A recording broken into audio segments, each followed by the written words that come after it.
একটি হাসপাতালের সামনে এসে আরভানের গাড়িটা যখন সশব্দে থামল, তখন তার ভেতরের সমস্ত ধৈর্য ও গাম্ভীর্য চূর্ণ বিচূর্ণ হয়ে গেছে। সে এক মুহূর্তও সময় নষ্ট না করে পেছনের সিট থেকে প্রসব বেদনায় প্রায় অচেতন আয়াতকে পাঁজাকোল করে তুলে নিল। ভেতরে ঢুকেই তার ইস্পাত কঠিন কণ্ঠস্বরে এক আদিম আরতি ফুটে উঠল। সে চিকিৎসকদের পথ আগলে দাঁড়িয়ে রুদ্ধস্বরে বলল, আগে আমার স্ত্রীকে দেখুন, ওর শরীর থেকে ব্লিডিং হচ্ছে, ডু সামথিং। ঠিক সেই মুহূর্তেই ফারহান আর শাহজাদিও হন্তদন্ত হয়ে হাসপাতালে এসে পৌঁছালো। ফারহান দ্রুতই কাউন্টারে গিয়ে ভর্তির সমস্ত ফর্মালিটিজ আর কাগজপত্রের কাজ শেষ করলো। কিন্তু আরভানের তখন কোনো দিকেই হুঁশ ছিল না। ডাক্তাররা যখন আয়াতকে স্ট্রেচারে করে লেবার রুমে নিয়ে যাচ্ছিল, তখন আরভানের অবশ হাত দুটো দিয়ে সে কেবলই হাসপাতালের সেই জরুরি সম্মতিপত্রে সইটুকু করে দিল। তার সমস্ত শরীর কাঁপছিল। অন্তঃসত্ত্বা হওয়ার পর থেকে আয়াত একবারের জন্যও আল্ট্রাসোনোগ্রাফি কিংবা কোনো আধুনিক টেস্ট করায়নি। সে চেয়েছিল পুরনো আমলের মাদের মতো করে নিজের ভেতরের নতুন প্রাণকে শুধু অনুভব করতে। সন্তান ছেলে হোক কিংবা মেয়ে কিংবা উভয়ই, সবটাই সে নিয়তির ওপরে ছেড়ে দিয়েছিল। কিন্তু আজ এই রক্তাক্ত পরিস্থিতি আরভানের ভেতরের উন্মত্ত প্রেমিকের মতো আর অনাগত বাবাকে পুরোপুরি পাগল করে তুলল। সে লেবার রুমে বন্ধ দরজার ওপর হাত আছড়ে ছটফট করতে লাগলো। আরভানকে কোনোভাবেই ওটির দরজার সামনে থেকে সরানো যাচ্ছিল না। ওই পাশের চিকিৎসকেরা যখন নিজেদের সর্বোচ্চ চেষ্টা দিয়ে দায়িত্ব পালন করছিলেন, তখন বাইরে দাঁড়িয়ে আরভান অবিরত, আয়াত আয়াত, তুমি ঠিক আছো? আল্লাহ প্লিজ সবকিছু ঠিক করে দাও, আমার আয়াতকে আমার কাছে ফিরিয়ে দাও বলেই চিৎকার করতে লাগলো। তার এই হিতাহিত জ্ঞানহীন উন্মত্ততা দেখে দায়িত্বরত নার্স ও ডাক্তারদের ধৈর্যের বাঁধ ভেঙে গেল। একজন নারীর প্রসূতির সময় বাইরে এমন শোরগোল ভেতরের পরিবেশকে নষ্ট করছিল। আরভান এক জায়গায় স্থির থাকতে পারছে না। খাঁচায় বন্দি বাঘের মতো করিডোরে পায়চারি করছে আর অনবরত নিজের চুল খামচে ধরছে। তার এই ভয়াবহ মানসিক অস্থিরতা আর পাগলামি দেখে পাশে দাঁড়ানো ফারহান বা শাহজাদি কারোর বুকে এতটুকু সাহস হলো না যে এগিয়ে গিয়ে তাকে সান্ত্বনা দেবে। দীর্ঘ ৪৫ মিনিটের রুদ্ধশ্বাস প্রতীক্ষার পরে অবশেষে লেবার রুমের ভারী দরজাটা খুলল। একজন সিনিয়র ডাক্তার বাইরে বেরিয়ে এলেন, কিন্তু আরভান ডাক্তারকে মোটেও পাত্তা দিল না। কোনো কথা শোনার আগেই সে সোজা ওটির ভেতরে ঢুকে গেল। তার এমন আকস্মিক ও মারমুখী আচরণ দেখে ডাক্তার সম্পূর্ণ হতভম্ব হয়ে দরজায় দাঁড়িয়ে রইলেন। এমন উন্মাদ স্বামী তিনি তার ক্যারিয়ারে খুব কমই দেখেছেন। আরভান কোনো নিয়মের তোয়াক্কা না করে আরভান তখন ভেতরের দিকে ছুটছে, যেখানে তার পুরো পৃথিবীটা শুয়ে আছে। ভেতরে তখনও আবছা আলো আঁধারি। ধবধবে সাদা বিছানায় নিথর হয়ে শুয়ে আছে আয়াত। ভেতরে ঢুকতেই আরভানের চোখ পড়ল বিছানার দিকে। আয়াত সম্পূর্ণ জ্ঞান হারিয়ে নিথর হয়ে পড়ে আছে। তার ফ্যাকাশে মুখটা দেখে আরভান আবারও চিৎকার করে উঠতেই নার্সরা তাকে শান্ত হতে বলেও জানালো। ঔষধের প্রভাব আর প্রচণ্ড ক্লান্তির কারণে আয়াত অচেতন হয়ে আছে। কিছুক্ষণের মধ্যেই তার জ্ঞান ফিরে আসবে। আরভান ধীর পায়ে এগিয়ে গিয়ে প্রথমে আয়াতের সর্বাঙ্গে চোখ বোলালো, যেন সে পরখ করে দেখছে তার জানটা অক্ষত আছে কিনা। তারপর বড় মমতায় আয়াতের কপালে নিজের ঠোঁট দুটো ছোঁয়ালো। দীর্ঘক্ষণ নিজের কপালটা আয়াতের কপালের সাথে ঠেকিয়ে রেখে এক বুক ভাঙা দীর্ঘশ্বাস ছাড়ল। আরভানের দুই চোখ বেয়ে কয়েক ফোঁটা তপ্ত অশ্রু আয়াতের গালে গিয়ে আছড়ে পড়ল। কোনো কথা না বলে সে সোজা আয়াতকে নিজের শক্ত দুই বাহুর মাঝে জড়িয়ে ধরল। বিড়বিড় করে বলল, আর কখনো এসব বাচ্চার ঝামেলায় যাব না আয়াত। তোমাকে হারানোর এই ভয় আমি আর দ্বিতীয়বার নিতে পারবো না। আমি মরে যাব আয়াত। তুমি না থাকলে আমার এই বেঁচে থাকাটাই অর্থহীন। ঠিক তখনই পাশের ছোট্ট একটি টেবিল থেকে ভেসে এলো অপরূপ কান্নার আওয়াজ। আরভান চমকে ফিরে তাকালো, একজন নার্সের কোলে ফুটফুটে দুটি নবজাতক শিশু।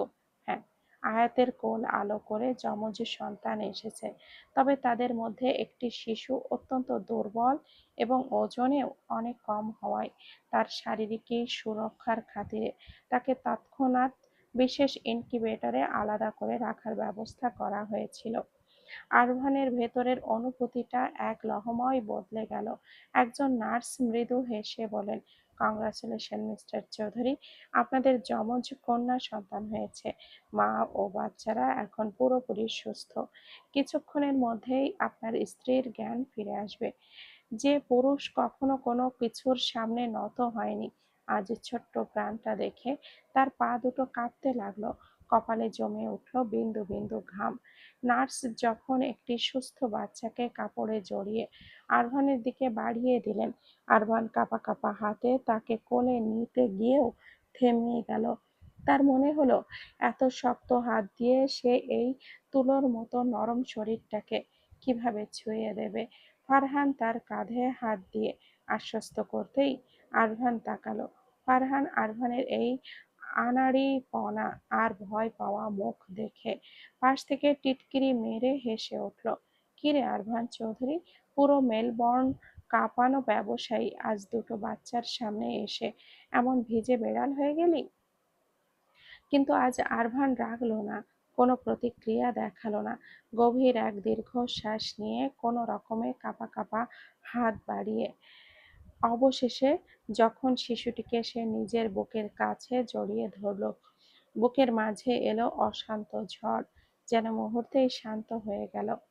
এত বছরের শক্তপোক্ত আরভান চৌধুরীর চোখে ফেটে এক জোড়া অশ্রুধারা নেমে এলো। সে একাধারে একজন সন্তান, একজন স্বামী এবং একজন পূর্ণাঙ্গ বাবা। কেবিনের দরজায় তখন এলিনা চৌধুরী এসে দাঁড়িয়েছেন।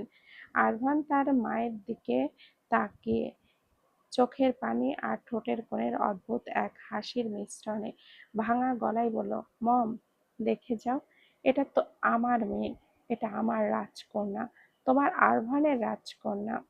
এলিনা চৌধুরী এগিয়ে এসে পরম মমতায় বাচ্চাকে কোলে নিলেন এবং নিজেও কেঁদে ফেললেন। আরভান এক হাতে মাকে আগলে নিল।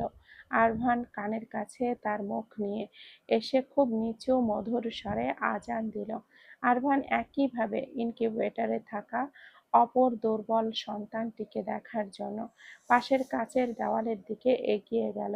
সে পরম মায়ায় শিশুটির গালে নিজের আঙ্গুল দিয়ে একটুখানি ছুঁয়ে দিতেই অবুঝ শিশুটি ঘুমের ঘোরেই যেন এক চিলতে মায়াবী হাসি হাসল।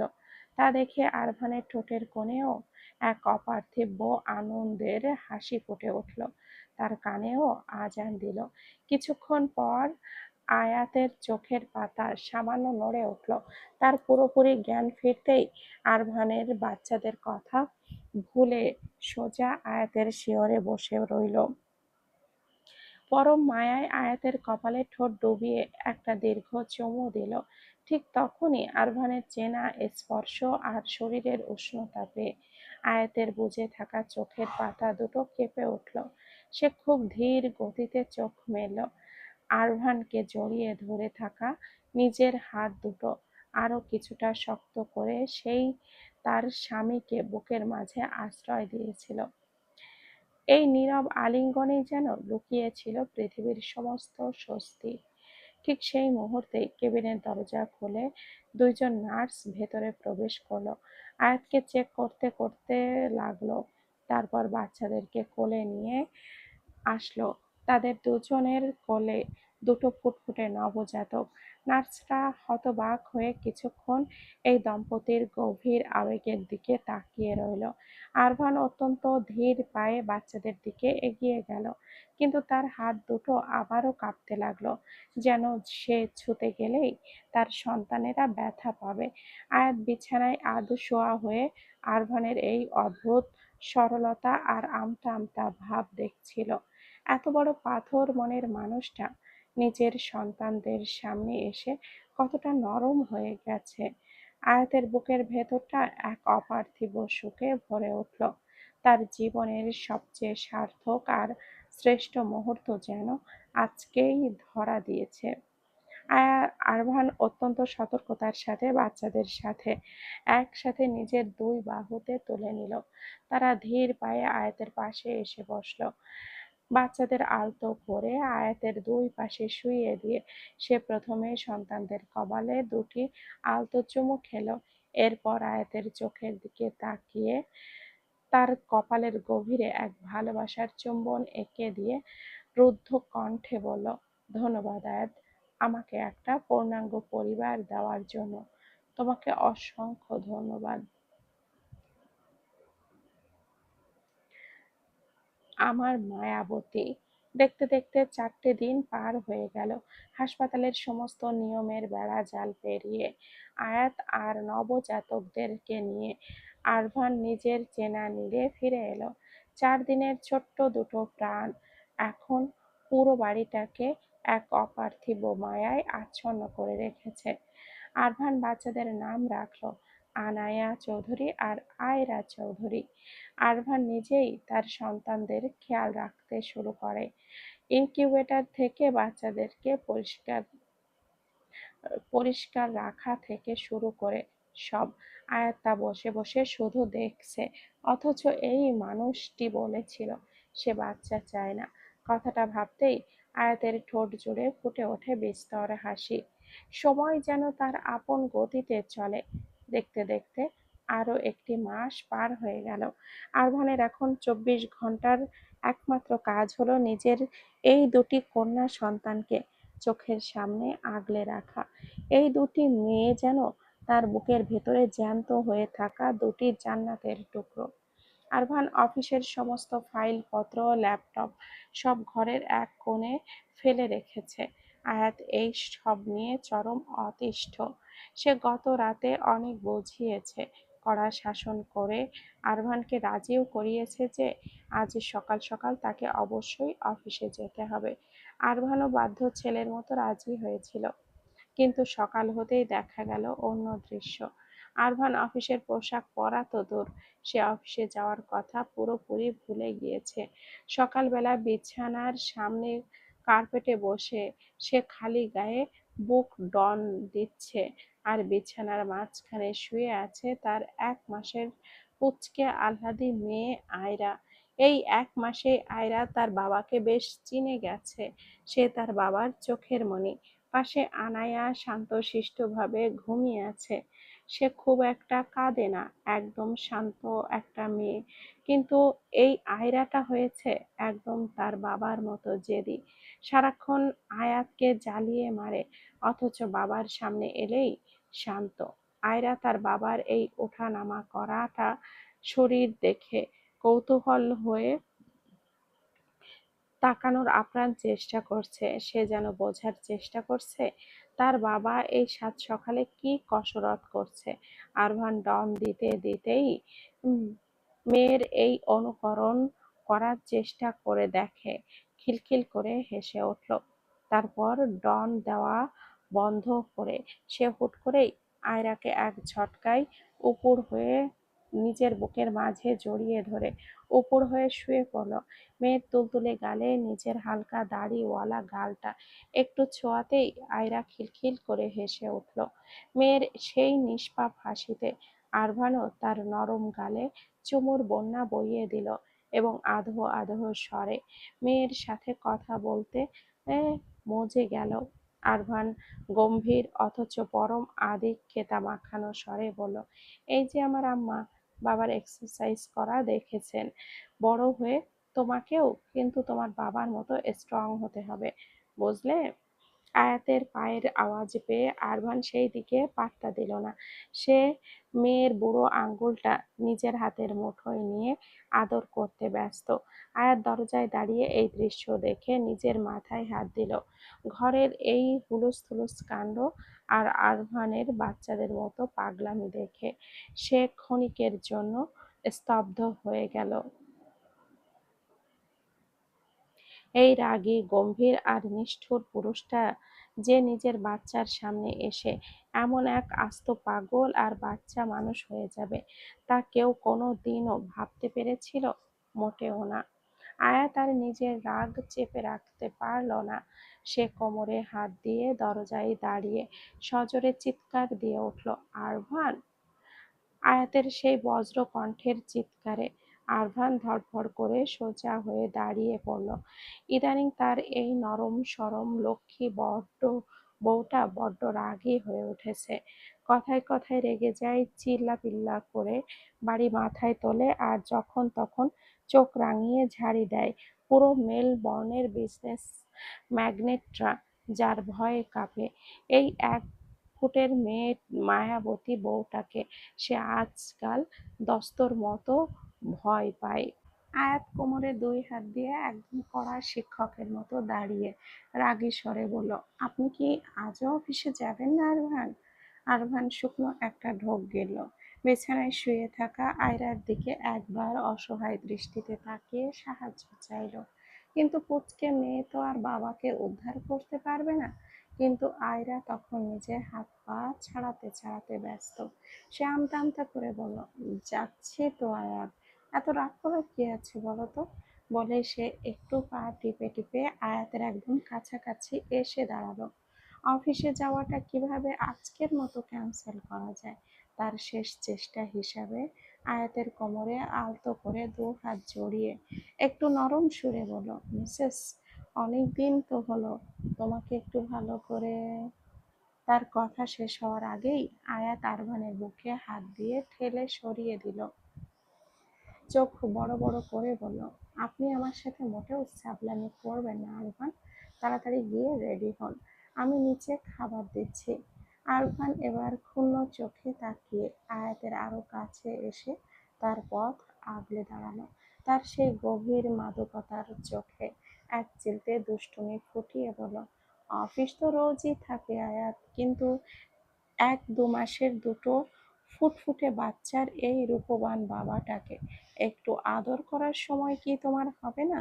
এই যে এত কষ্ট করে সকালে এক্সারসাইজ করলাম, তার কোনো রিওয়ার্ড পাবো না?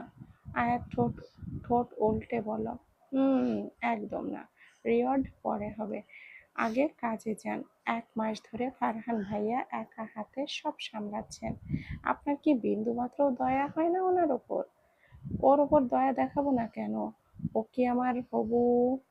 আরভান কথা শেষ করার আগেই আয়াত তার চিবুকে নিজের আঙ্গুল দিয়ে মৃদু ধাক্কা মেরে বলল, চুপ করুন, আর কোনো বাহানা শুনবো না। আর 10 মিনিটের মধ্যে আপনাকে আমি ডাইনিং টেবিলে দেখতে চাই। আরভান এবার আর কথা বাড়ালো না। হঠাৎ করে সে আয়াতের হাতটা শক্ত করে ধরে তাকে নিজের শক্ত বুকের সাথে লেপ্টে নিল। আয়াত কিছু বুঝে ওঠার আগেই আরভান ঝুঁকে এসে আয়াতের সেই রাগী ওষ্ঠ ধরে গভীর এক ভালোবাসার চুম্বন এঁকে দিল। আচমকা এই আক্রমণে আয়াতের গালের রংটুকু মুহূর্তেই লাল হয়ে উঠল। তবে সে নিজের রাগ বজায় রাখার ভান করে আরভানের বুকে আলতো কিল মেরে বলল, ছাড়ুন আরভান, সারাক্ষণ শুধু দুষ্টুমি, বাচ্চারা দেখছে, ওরা এখন অনেক ছোট, কিচ্ছু বোঝে না। আরভান তৃপ্তির হাসি হেসে আয়াতের কপালে আরো একটা চুমু দিয়ে অবশেষে তাকে ছেড়ে দিল। আয়াত আর এক মুহূর্তও সেখানে না দাঁড়িয়ে গটগট করে ঘর থেকে বেরিয়ে চলে গেল। আরভান পেছনে দাঁড়িয়ে নিজের চুল হাত দিয়ে ঠিক করতে করতে বিড়বিড় করলো, বউ তো নয়, যেন আস্ত একটা লেডি হিটলার। আরভান একটা দীর্ঘশ্বাস ফেলে মনে মনে চরম বিরক্ত হলো। বউটা মা হওয়ার পর থেকে তার রোম্যান্সের ১২টা বাজিয়ে ছেড়েছে। তবে আরভান রেডি হওয়ার আগে বিছানায় শুয়ে থাকা আয়রার সাথে আবারও আধো আধো কথায় মেতে উঠল। ১ মাসের আয়রা যেন বাবার সব দুঃখ বোঝে। সে তার ছোট ছোট হাত পা নেড়ে বাবার দিকে তাকে জাতীয় কিছু শব্দ উচ্চারণ করার আপ্রাণ চেষ্টা করতে লাগলো। আরভান মেয়ের এই কাণ্ড দেখে আবারও গলে জল হয়ে গেল। আয়রা আর ঘুমন্ত আয়ানার কপালে শেষবারের মতো চুমু খেয়ে দীর্ঘ সময় মেয়েদের সাথে বিদায়ী প্রলেপ সেরে অবশেষে সে অফিসের উদ্দেশ্যে বাড়ি থেকে বের হলো। ঘরের আড়াল থেকে বাবা মেয়ের এই ভালোবাসার কাণ্ড দেখে আয়াতের ঠোঁটের কোণে এক চিলতে মিষ্টি হাসি ফুটে উঠলেও সে আরভানের সামনে তা প্রকাশ না করে কঠোরভাবে চেপে রেখেছিল। দেখতে দেখতে দুপুর গড়িয়ে বিকাল নেমে এলো আকাশে। বিকেলের মায়াবী রোদ তখন জানালার কাজ গলে ঘরের দেওয়ালে এসে এক অদ্ভুত আলো ছায়ার খেলা তৈরি করছে। আকাশটা আজ ভারী চমৎকার রূপ ধারণ করেছে। জানালার বাইরে তাকালে দেখা যায় দিগন্ত জোড়া রক্তিম আভা, মেঘের দল যেন সোনাঝুরি রং সেজেছে। হালকা হিমেল হাওয়া সেই দোলা দিয়ে যাচ্ছে ঘরের পর্দায়, যা পুরো পরিবেশের মধ্যে এক অদ্ভুত স্নিগ্ধতা আর শান্ত মায়া ছড়িয়ে দিয়েছে। আয়াত দুই মেয়েকে ফিডিং করিয়ে সবেমাত্র গোসল সেরে চুল মুছতে মুছতে বের হয়েছে। শাহজাদি বিছানায় আয়ানাকে আর আয়রার মাঝখানে বসে আছে। সে দুই বাচ্চার তুলতুলে গালে আঙ্গুল দিয়ে সুড়সুড়ি দিচ্ছে আর ওদের সাথে অদ্ভুত সব শব্দ করে এক মনে কথা বলছে, আর নিজেই হেসে কুটি কুটি হচ্ছে। পুচকে দুটোর ফুপুর কাণ্ড দেখে হাত পা ছুটছে। শাহজাদি আয়াতকে ঘরে ঢুকতে দেখে মুখ তুলে এক গাল হেসে বলল, আপু দেখো, যাও, দেখে যাও তোমার মেয়েরা কি বদমাইশ হয়েছে। আয়ানা আনায়া একদম তোমার মতো শান্ত, আর আয়রাটা পুরো ভাইয়ার মতো দুষ্টু। বলতে বলতে শাহজাদি হঠাৎ জিভ কেটে নিজের গালে একটা হালকা থাপ্পড় মারলো।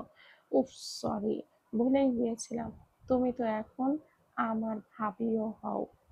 আয়াত শাহজাদির এই মিষ্টি পাগলামি দেখে হেসে উঠল। সে তোয়ালে দিয়ে চুল মুছে আবারও বলল, আরে ধুর, ভাবি বলতে হবে না, আগের মতো আপু বলেই ডাক, আর ওটাতে শুনতেই বেশি ভালো লাগে। তা অবশ্য ঠিক। শাহজাদি আনায়াকে কোলে নিয়ে একটু দুলিয়ে বলল, কিন্তু আরমান ভাইয়া যদি শুনতে পায় যে আমি তোমাকে ভাবি না বলে আপু ডাকছি, তাহলে নির্ঘাত ওনার সেই খাঁটি ব্যবসায়ী মার্কা গম্ভীর চোখে আমার দিকে তাকাবেন। ওনাকে আমার বড্ড ভয় লাগে। আয়াত হাসতে হাসতে বলল, আরে ও এখন শুধু নামেই গম্ভীর, কাজের বেলায় আস্ত একটা বাচ্চার মতো। মেয়েদের সামনে ওনার সব জারিজুরি শেষ। ঠিক তখনই শাহজাদির হাতের ফোনটা ভাইব্রেট করে উঠল। স্ক্রিনে ফারহানের নাম আর সাথে একটা মেসেজ ভেসে উঠল। মেসেজটিতে লেখা ছিল, আজ একটু তাড়াতাড়ি ফিরবো। সন্ধ্যার পর কি আমার অর্ধাঙ্গিনী তার এই ক্লান্ত স্বামীর সাথে মেলবোর্নের রাস্তায় একটু হাঁটতে বের হবেন। I miss you. আজকে একটা শাড়ি পরো না শাহজাদি, হালকা নীল রঙের। আর বাড়ি ফিরে কিন্তু আমি শাড়ি পরিহিত আমার বউটাকে দেখতে চাই। সন্ধ্যায় রেডি হয়ে থাকবে। মেসেজটা পড়ে শাহজাদির ফর্সা গাল দুটো লজ্জায় একদম টকটকে লাল হয়ে উঠল। সে তড়িঘড়ি করে ফোনটা লুকিয়ে ফেলার চেষ্টা করলো। আয়াত আয়নার প্রতিবিম্ব শাহজাদির এই লজ্জা মাখা মুখটা লক্ষ্য করেছিল। সে মুচকি হেসে শাহজাদির দিকে ঘুরে দাঁড়িয়ে বলল, কি ব্যাপার শাহজাদি, বিকালের রোদের আলোতে ঘরে আসেনি? তাহলে তোমার ফর্সা মুখ এমন হয়ে আছে কেন? ফারহান ভাইয়া কোনো স্পেশাল মেসেজ পাঠিয়েছে নাকি? শাহজাদি আমতা আমতা করে বলল, না না, মানে তেমন কিছু না আপু, ওই জাস্ট জিজ্ঞেস করলো রাতে কি রান্না হবে। আয়াত শাহজাদির কাছে এসে ওর কান টেনে দিয়ে দুষ্টুমি ভরা কণ্ঠে বলল, মিথ্যা কথা, রাতে কি রান্না হবে সেটা শুনে কেউ এইভাবে লজ্জায় লাল হয় না। ফারহান ভাইয়া যে দিন দিন বড্ড রোমান্টিক হয়ে উঠেছে সেটা কিন্তু আমি বেশ বুঝতে পারছি। শাহজাদি মুখ লুকিয়ে বলল, আহ আপু, ছাড়ো না, উনি একটু বেশি বানিয়ে বানিয়ে বলেন কথা। আয়াত আরও কিছু বলে শাহজাদিকে খেপাতে যাবে, ঠিক তখনই নিচের তলা থেকে কলিং বেলের কর্কশ আর একটানা আওয়াজ ভেসে এলো। কলিং বেলের আওয়াজ শুনেই আয়াতের কপালে বিরক্তির ভাঁজ পড়ল।